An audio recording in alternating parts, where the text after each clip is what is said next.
Somebody said, I've just been Karshed. Who is that? That was Field Marshal Montgomery. He was giving a press interview, and he rubbed his eyes. He said, if my eyes are somewhat reddish, I have just been Karshed. Hi, welcome back. In his time, Yousuf Karsh was the most sought-after portrait photographer around. Looking at his archive is like getting a history lesson on who were the most famous people, especially during the 1940s, 50s, and 60s. He had over 15,000 sittings and produced 370,000 negatives.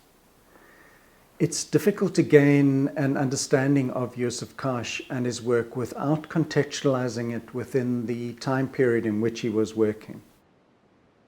If you compare the style of his portraits to contemporary photographers like, say, Alex Soth, then Karsh's work seems stiff, old-fashioned, and a bit too formal. So one has to step back, separate out his formal technique that was popular during his era, and then focus on the skill that he had in being able to capture the essence of his sitters. In a way, his results are even more impressive when one takes into account his complex camera and lighting setups. He didn't use a Nikon on motor drive. He mainly used large format cameras, a Calumet or a Linhof. He liked to work with a mix of tungsten and strobe lighting, and he would also go to extraordinary lengths to pose his subjects. These portraits, in essence, are made with a large format camera, 8 by 10, 14-inch hectare lenses. I go with sometimes 1 or 2 assistants who care about carry the lights. He preferred working in black and white to create very dramatic compositions using light and shadow. In those days, if you went to Joe Average's photo studio, these are probably the best type of images that you could have hoped for. But Karsh managed to raise the status of portraiture to an art form. He was a perfectionist and would prepare meticulously every aspect of the shoot, from the lighting to composition. He had the ability to make real connections with his subjects, putting them at ease and waiting for the authentic moment that revealed their true personalities. I go there with a great deal of preparation. My experience come to my help, and there is some little gift which I have that we have immediate rapport, immediate understanding, and then you leave everything unfold naturally. When I can succeed in making a portrait of a person and combine the many moods of that personality into one photograph, then I feel that is a contribution.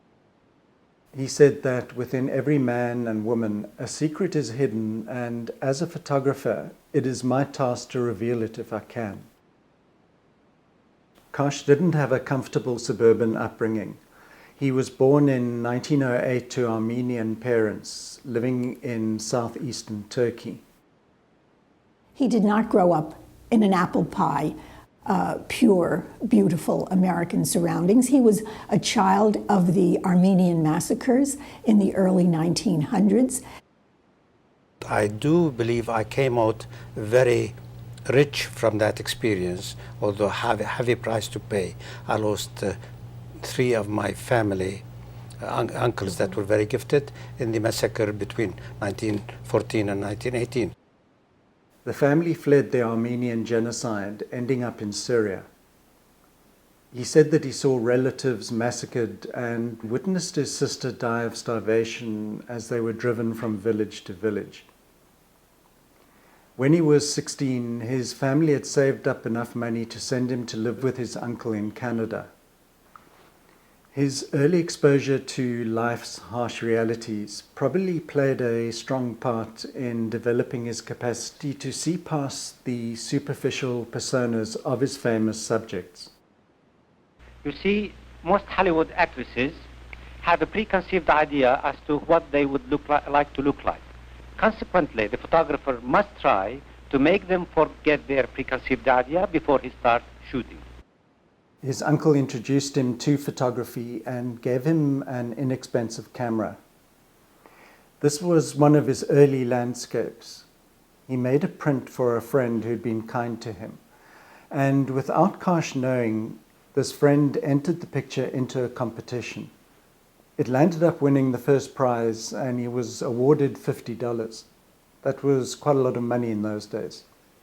This recognition gave him more confidence, and his uncle realized that he needed to nurture Karsh's talent. He contacted a well-known photographer and artist living in Boston, John Garrow. Karsh was initially only going to be his apprentice for a few months, but landed up staying for 3 years. And it was during this time that he developed his signature lighting technique. Garrow also encouraged him to learn from the great artists. And Garrow used to tell me, now go today and look at the work of Rembrandt. So you look at the portfolio, or Velázquez, or Sargent, or any of the great artists. How can you not be impressed by the glorious era of the Renaissance? In 1939, back in Canada, he photographed US President Roosevelt and Canadian Prime Minister Mackenzie King. He and King developed a relationship, and 2 years later, during Churchill's first visit to Washington, King invited Karsh to join him in order to photograph the Prime Minister. This was photographed 2-3 weeks after Pearl Harbor, and during the darkest hour in the history of this free world. Evidently, he was not prepared to be photographed. He had a cigar in his mouth. I managed to disarm him of the cigar, but ever so delicately and so respectfully.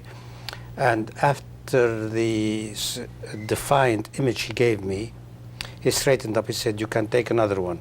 This was Karsh's major international breakthrough. This image of Churchill became one of his most iconic photographs.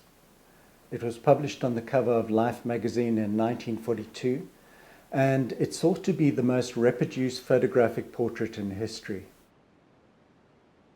In 1948, Karsh was asked to photograph Albert Einstein, who was at the height of his fame. Karsh understood the challenge of capturing a strong portrait that reflected the man's intellect as well as his humanity. Karsh produced this complex but very subtle portrait. One can read so much into the man. The eyes reflect his deep intelligence. One gains a sense of his experience and wisdom, and his whole demeanor is one of humility. There's nothing puffed up about his ways of responding to Karsh. Well, here is essential goodness and greatness. There's a great deal of compassion in those eyes. Sometimes, as in the case of his Hemingway portrait, Karsh felt that he might have overdone his preparation. I was told that if you want to endear yourself to Hemingway, you must appreciate his favorite cocktail, and that was daiquiri. So immediately as I arrived to Havana, I went directly to the La Floridita Club and tried to do my homework there. When the American ambassador took me to introduce me to him, early in the morning, about 8:30, and suddenly Hemingway went to the kitchen and shouted, "Karsh, what will you have to drink?" I said, "Daiquiri, sir." Oh, he said, "Good God, at this hour of the day?" So he mentioned to would-be young photographer that sometimes excessive preparation can play boomerang. When he was on his way to visit Hemingway in Cuba, he was concerned about how the shoot would go, because Hemingway was known to be a difficult character. But Karsh said that he was the shyest man that he ever photographed. This set of images exposes the complex nature of the author. His outward appearance reflects the ruggedness of a war correspondent and a big game hunter. But one can also get a sense of the vulnerability that comes through in his writing. Karsh was able to capture these seemingly contradictory elements in a single image. This particular photograph always reminds me of Hemingway's book, The Old Man and the Sea. In this shot, there's a feeling of melancholy in his eyes, which hints at Hemingway's internal struggles. In 1990, the same year that he was released from prison, Nelson Mandela visited Canada. A few hours after his arrival, Karsh was given the opportunity to photograph him. He felt that Mandela was warm and friendly, but he was also tired after all the traveling. Karsh needed to lift the energy level a bit, so he told him a story about a conversation that he had had with Pope John XXIII. He had asked the Pope how many people work in the Vatican, and the Pope smiled back and said, about half. Mandela looked a bit blank for a second and then broke out laughing. But this story shifted the whole mood of their interaction. Looking through his archive, one can see a consistency of connection within his work. And it reflects his professionalism, but it also says a lot about Karsh himself. He was extremely respectful and humble during his sittings, even though at some point in his career he became more famous than some of his subjects. He had to diffuse all of the projections that would be bouncing around the room during this type of interchange, and then gain the sitters' trust so that he was able to catch a glimpse of, as he says, the person's mind, soul, and spirit, which for a brief moment is reflected through their eyes, their hands, and their attitude. His great talent was his ability to uncover these moments and then be present enough to record them. Thanks for watching, and I'll see you next time. Cheers. From my point of view, I do not attribute any special virtue to cropping or lack of cropping, because when you write a definitive book, you don't care to impress the world that this was my first draft. There's no merit in that. The merit is what is the final result. His nature was basically optimistic. He had an abiding faith in people. There came a time when he was more famous than the people he photographed. And then he was the one who had to spend a half hour just bringing them to the point where it was an equal distribution of friendship.